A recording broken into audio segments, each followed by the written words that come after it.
2-4 मिनिटापूर्वी त्याचं फोनवर बोलणं झालं तेव्हा असं कळतं आहे की आता फक्त टर्निपॉल हे शहरच फक्त शिल्लक आहे आणि त्यावर हमला करण्याची तयारीत रशिया आहे. रशिया आणि युक्रेन यांच्यातील युद्धामुळे अनेक भारतीय युक्रेनमध्ये अडकलेत. रत्नागिरी जिल्ह्यातील एकूण 8 मुलं युक्रेनमध्ये अडकली आहेत.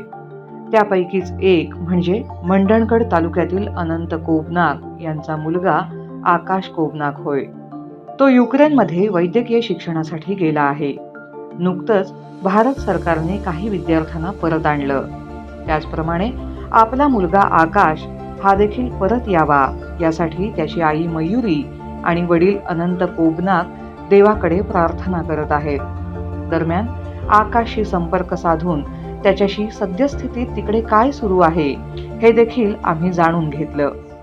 आमची एवढीच विनंती आहे की माझा मुलगा तर आहेच, पण माझ्या मुलाबरोबर असलेली सर्व मुलं आपले इंडियन मुलं आहेत ते माझ्या देशात परत लवकरात लवकर आणण्यासाठी आपण सरकारने प्रयत्न करावे.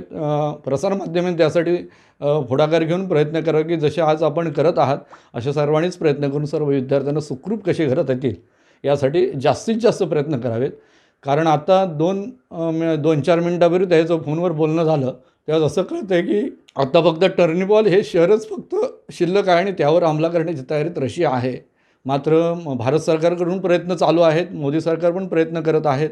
शिक्षणासाठी गेलेला आकाश सुखरूप मायदेशी यावा यासाठी पालक जिल्हा प्रशासनाच्या मदतीने सर्व पातळीवर सध्या प्रयत्न करत आहेत.